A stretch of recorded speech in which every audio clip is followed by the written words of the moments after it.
One to one ஆன்மீக நேயர்களுக்கு அன்பு வணக்கம். நம்ம சேனலில் தொடர்ந்து ஜோதிட விழிப்புணர்வு நிகழ்ச்சிகளை பார்த்துட்டு வரோம். அந்த வகையில் இன்றைக்கி நாம் பார்க்க போகிறது, கூட்டு தொழில் செய்யக்கூடியவர்களுக்கு சுக்கிரன் கேது சேர்க்கை இருக்கக்கூடாது அப்படிங்கிற ஒரு விஷயத்த சொல்லிட்டு இருக்காங்க. இது எந்த அளவுக்கு உண்மை சார் அப்படின்னு கேட்டிருக்காங்க. இது நல்ல கேள்வி தான். பொதுவாக தொழில் அப்படின்னு வரும்போது நம்ம முதல்ல 10ஆம் இடத்தை தான் பார்க்குறோம். 10ஆம் இடம்ங்கிற பார்க்கும்போது பார்த்திங்கன்னா, பழங்காலப்படி தந்தையோட தொழில்களை செய்யக்கூடியவர்களுக்கு 10ஆம் இடத்தை மட்டும் பார்த்தால் போதும். இந்த நவீன காலகட்டங்களில் யார் வேணாலும் என்ன படிக்கலாம், யார் வேணாலும் எந்த தொழில் செய்யலாம் அப்படின்னு வரும்போது முயற்சி ஸ்தானமாகிய 3ஆம் இடத்தையும் அனுசரித்து தான் பலனை சொல்லணுங்கிற ஒரு விஷயத்தை நம்ம தொடர்ந்து சொல்லிகிட்ருக்கோம். அடுத்தது சுயதொழில் கூட்டு தொழில் அப்படின்னு ஒரு விஷயம் வரும்போது, சுயதொழில் செய்பவர்களுக்கும் பார்த்திங்கன்னா 7ஆம் இடத்தை தான் பார்த்து முடிவு பண்ணுவாங்க. கூட்டு தொழில் அப்படின்னு பார்க்கும்போதும் அதுக்கும் 7ஆம் இடத்தை பார்த்து தான் முடிவு பண்ணுவாங்க. அப்போ ஒருத்தவங்களுடைய தொழில் நல்லா இருக்கணும், சுயதொழில் நல்லா இருக்கணும் அப்படின்னு பார்த்திங்கன்னா, அவர்களுடைய 7ஆம் இடம் எந்த அளவுக்கு நல்லா இருக்குன்னு பார்த்துட்டு, 3ஆம் இடத்தையும் பார்த்துட்டு, அப்புறம் 10ஆம் இடம்ங்கிறது இந்த இடத்துல ஸ்டேட்டஸ் அப்படிங்கிறத முக்கியமாக குறிக்குது. அது ரொம்ப கவனம். தொழில் அதிபர் அப்படின்னா அவங்களுக்கு 10ஆம் இடம் நல்லா இருக்கணும். வேலைக்கு போயிட்டு கூலி எடுக்கிறவங்கன்னா அவங்களுக்கு 6ஆம் இடம் நல்லா இருக்கணும். சுயமாக முயற்சி பண்ணி சொந்த தொழில் சின்ன லெவலுக்கு பண்ணிகிட்டு இருக்காங்கல்ல, அவங்களுக்கு 3ஆம் இடத்தையும் பார்க்கணும். இப்படி பல விஷயங்களையும் பார்த்து தான் முடிவு பண்ணணும். தொழில்னாலே 10ஆம் இடம் தான், அதை முதல்ல பார்த்துட்டுது. அதுக்கப்புறம் கூட்டு தொழில் அப்படிங்கிறத பார்க்கணும். இந்த கூட்டு தொழில் அப்படிங்கிறது 7ஆம் இடத்தை குறிக்கிறது. 7ஆம் இடம்ங்கிறது கலத்திரஸ்தானம் மட்டுமே இல்லை, கூட்டாளிகள் நண்பர்கள் அப்படின்னு சொல்கிறோம் இல்லையா, அதுவும் 7ஆம் இடம் தான். அப்போ 7ஆம் இடம் 7ஆம் அதிபதி எப்படி இருக்குது அப்படின்னு பார்க்கும்போது, 7ஆம் இடத்து அதிபதி நல்ல நிலையில் இருந்தால் அவங்களுக்கு சுயதொழில் ஓரளவுக்கு சக்ஸஸ் ஆகும். அப்போ இவங்க கூட்டு தொழிலை யார் யாரெல்லாம் பண்ணலாம் அப்படின்னு பார்த்தீங்கன்னா, 7ஆம் அதிபதி நல்ல நிலையில் இல்லை என்றால், இப்போ 7ஆம் அதிபதினா நீங்கள் என்ன பார்க்கணும், காலபுருஷ லக்கணத்துக்குன்னு பார்க்கும்போது 7ஆம் இடம் துலாம். எல்லாருக்குமே துலாம் வரப்போகிறது இல்லை இல்லையா. அப்போ சுக்கிரனோட கேது சேர்ந்துருக்கிறவங்க அத்தனை பேருக்கும் சுயதொழில் சரி வராது. குறிப்பாக மனைவி, மாமியார், இந்த மாதிரி பெண்கள் சம்மந்தப்பட்டவர்களை பார்ட்னர்ஸாக வச்சு செய்கிறவங்களுக்கு இது பெரிய அளவுக்கு சக்ஸஸ் ஆகாது அப்படிங்கிற மாதிரி சொல்கிறாங்க. அது முற்றிலும் தவறான ஒரு கருத்தாகும். பொதுவாக சுக்கிரனுடைய எந்த கிரகம் சேர்ந்திருந்தாலும் சுக்கிரனோட சனி சேர்ந்திருந்தால் நல்லது. முதல்ல நம்ம சொல்கிறோம், ஏன்னா பண வருவாய்க்கு பாதிப்பு இருக்காதுங்கிறதுக்காக நம்ம இந்த விஷயத்தை ஆல்ரெடி சொல்லியிருக்கோம். அடுத்து கேதுவை பற்றி நம்ம பார்க்கும்போது என்ன சொல்லியிருக்கோம்னா, கேது 3, 6, 10, 11ஆம் இடங்களில் ஒரு ஜாதகத்தில் இருந்தால் மட்டும்தான் நமக்கு நல்ல பலனை எதிர்பார்க்கலாம். மற்ற இடங்களில் இருந்ததுன்னா அது நிச்சயமாக நல்ல பலன்களை கொடுக்க முடியாதுங்கிறத ஒரு விஷயத்தை எடுத்துட்டோம். அடுத்தது கேது அப்படிங்கிறது எந்த கிரகத்தோடு சேருகிறதோ அந்த கிரகத்தோட தாக்கத்தை, அந்த கிரகத்தோட தன்மையை திசை திருப்பி விட்டுடுங்கிறத முதல்ல எடுத்துக்கணும். அப்படி பார்க்கும்போது சுக்கிரனுக்கு என்னென்ன காரகத்துவங்கள்லாம் இருக்குது அப்படிங்கிறத பார்க்கணும். காலபுருஷ தத்துவப்படி பார்த்தா கூட 7ஆம் இடத்துக்குரிய கிரகம். அப்போ கூட்டாளி அப்படின்னு எடுக்கலாம், மனைவின்னு எடுக்கலாம், தொழில் பார்ட்னர்ஸ் எடுத்துக்கலாம். இந்த மூணையுமே பார்த்திங்கன்னா 7ஆம் இடம் சுக்கிரனை குறிக்குது. எல்லா லக்கணத்துக்கும் 7ஆம் இடம் சுக்கிரனை குறிக்காது இல்லையா. திருமணம் அப்படின்னு வரும்போது மட்டும்தான் 7ஆம் இடத்தை நம்ம எடுக்கிறோம். அடுத்தது கலத்திர கரகனான சுக்கிரனையும் எடுக்கிறோம். கூட்டு தொழில் அப்படின்னு வரும்போது 7ஆம் இடத்தை எடுக்கிறோம். இந்த இடத்துல சுக்கிரனை மட்டுமே எடுக்கணுங்கிற அவசியம் கிடையாது.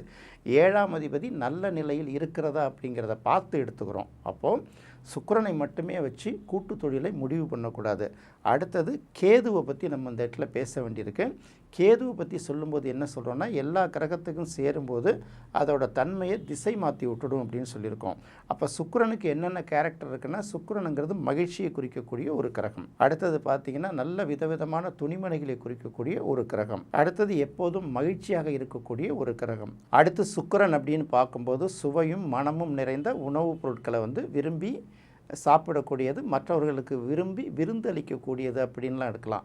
அடுத்தது சுக்கிரனுக்குன்னே மிகப்பெரிய ஒரு சிறப்பு அப்படின்னு பார்க்கும்போது, சுக்கிரனுக்கு என்ன சிறப்புன்னா, குருவுக்கும் சுக்கிரனுக்கும் பெரிய வித்தியாசம் கிடையாது. அசுர குருங்கிற ஒரு விஷயத்தை சொல்லுவோம் இல்லையா.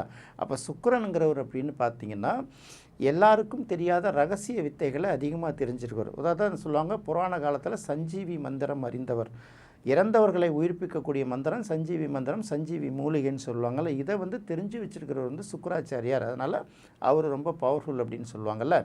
இப்படி எல்லாம் நிறைய சிறப்பு கேரக்டர்கள் இருக்கக்கூடிய இந்த சுக்கிரனோட கேது சேர்ந்தால் என்ன ஆகும்னா, மன மகிழ்ச்சியை குறிக்கக்கூடிய சுக்கிரனுங்கிறனால கேது சேரும்போது ஏதாவது ஒரு வகையில் அந்த சுக்கிரனோடைய சம்மந்தப்பட்ட விஷயங்களில் மனைவி வழியில் நிறைவு கொடுக்காது. நண்பர்கள் வழியில் நிறைவு கொடுக்காது.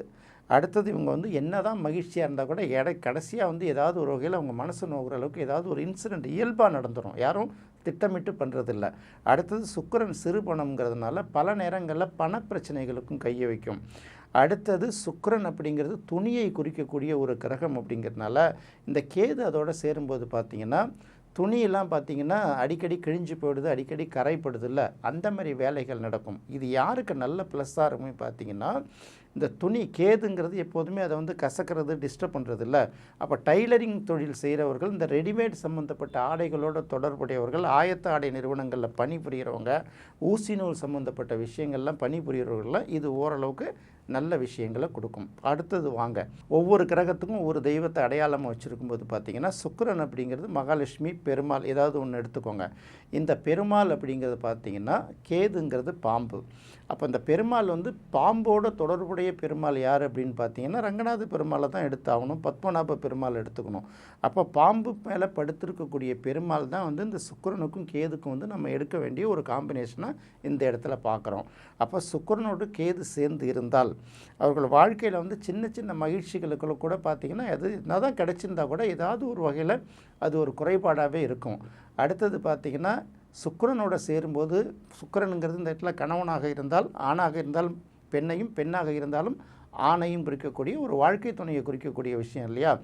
வாழ்க்கை துணை விஷயங்களில் வந்து அவங்களுக்கு ஏதாவது வகையில் ஒரு குறையும் ஒரு உறுத்தலும், இன்னும் சொல்லப்போனால் பிடிக்காத விஷயங்கள் கூட இருக்கும். நிறைய பேருக்கு பல இடங்களில் இந்த சுக்கிரன் கேது காம்பினேஷன் உள்ளவங்களுக்கு பார்த்திங்கன்னா திருமணத்துக்கு முன்னாடியே பார்த்திங்கன்னா இந்த சில இப்படியெல்லாம் சொல்லுவாங்கள்ல, 1000 பொய்யை சொல்லி ஒரு கல்யாணம் பண்ணணும்பாங்கள்ல, அந்த மாதிரிலாம் நிறைய பேருக்கு நடந்து போயிடும். இதை வந்து நம்ம தவறாக எடுத்துக்கிறதுக்கு இல்லை. அவங்கவுங்களுடைய ஜாதக அமைப்பு, அவங்கவுங்களுக்கு வரக்கூடிய வாழ்க்கை துணை இப்படி தான் இருக்கணுங்கிறது வந்து ஜாதகத்தில் தீர்மானிக்கப்பட்டிருக்கக்கூடிய விஷயத்தில் இந்த சுக்கிரன் கேது காம்பினேஷன் உள்ளவங்களுக்கு நிறைய இந்த மாதிரி பாதிப்புகள் நிறையா நடக்கிறதுக்கு வாய்ப்பு இருக்குது. அதனால் இதை மட்டுமே எடுத்துக்கிட்டு கூட்டு தொழிலுக்கும் இதுக்கும் என்ன சம்மந்தம் அப்படின்னு பார்க்கும்போது காலபுருஷனுக்கு 7ஆம் இடம் வந்து சுக்கிரன், மேஷத்துக்கு 7ஆம் இடம் சுக்கிரனுங்கிறதுனால அதோட கேது சேர்ந்திருந்தால் கூட்டு தொழிலுக்கு வந்து பாதிப்புங்கிறாங்க. அப்படி கிடையாது. பெண் சம்மந்தப்பட்ட அனைத்து விஷயங்களும் கிட்டத்தட்ட பாதிப்பு தான். நட்பு சம்மந்தப்பட்ட அனைத்து விஷயங்களும் பாதிப்பு தான். அப்போ தொழில் அப்படின்னு வரும்போது பார்த்திங்கன்னா 7ஆம் அதிபதியோடு கேது சேர்ந்துருக்கான்னு தான் இந்த இடத்துல மெயினாக பார்க்கணும். எல்லாருக்கும் 7ஆம் அதிபதி சுக்கிரன் கிடையாது இல்லை. பொதுவாக 7ஆம் அதிபதியோடு வந்து கேது சேர்ந்து இருந்தால் அவர்களுக்கு அந்த பாதிப்பு இருக்கிறதுக்கு வாய்ப்பு இருக்குது. சுக்கிரன் கேது நேரடி சேர்க்கை ஒரு ஜாதகத்தில் வந்தால் நம்ம முதல்ல பார்க்க வேண்டியது அவர்களுக்கு ஒரு மாதிரி இந்த வாழ்க்கை துணை விஷயங்களில் நிறைவு பெறாமல் இருப்பாங்க அப்படிங்கிறத ஒன்று தெரிஞ்சுக்கலாம்.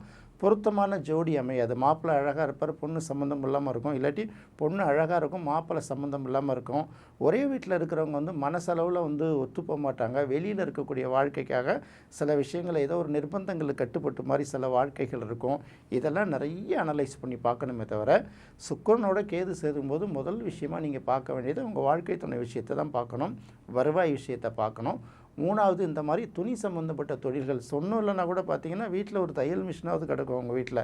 இல்லாட்டி அக்கம் பக்கத்தில் டைலரிங் மிஷின் ஓடுற சத்தமாவது காதில் விழும் இல்லையா, டைலராவது பக்கத்தில் குடியிருப்பாங்க இல்லையா. இது எல்லாமே கலந்து வர்றது தான். இது தவிர பொதுவாக வந்து கூட்டு தொழில் செய்கிறவங்க வந்து அவங்களுடைய 7ஆம் இடம், அவங்களுடைய 10ஆம் இடம், அவங்களுடைய 3ஆம் இடத்தை தான் பார்க்கணுமே தவிர வெறும் சுக்கிரன் கேதை வந்து அடிப்படையாக வச்சு மட்டுமே கூட்டு தொழிலை தீர்மானிக்கக்கூடாது.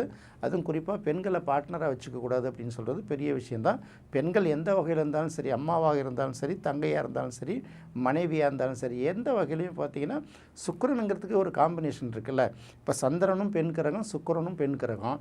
இதில் எதை எடுக்கிறது அப்படின்னு பார்க்கும்போது சந்திரனை வந்து தாயாகவும் பார்த்துப்பாங்க, இன்னொரு பக்கம் மாமியாராக பார்த்துப்பாங்க. சுக்கிரனை மருமகளாக தானே பார்ப்பாங்க அல்லது மனைவியை பார்த்துக்குவாங்க. இது எல்லாத்தையும் யோசித்து தான் ஒரு கிரகம் நம்ம பார்வையில் ஒரு கிரகம் தான் கண்ணில் தென்படும். இந்த ஒரு கிரகத்துக்கும் எண்ணற்ற காரகத்துவங்கள் இருக்கும். இந்த காரகத்தை எல்லாம் கொஞ்சம் கொஞ்சமாக பொருத்தி பார்த்து பல விஷயங்கள் முடிவெடுக்கணுமே தவிர ஒரே ஒரு கிரக காம்பினேஷனை வச்சுக்கிட்டு இதெல்லாம் சாத்தியமில்லை அப்படின்னு முடிவெடுக்கும்போது தவறாயிடும்.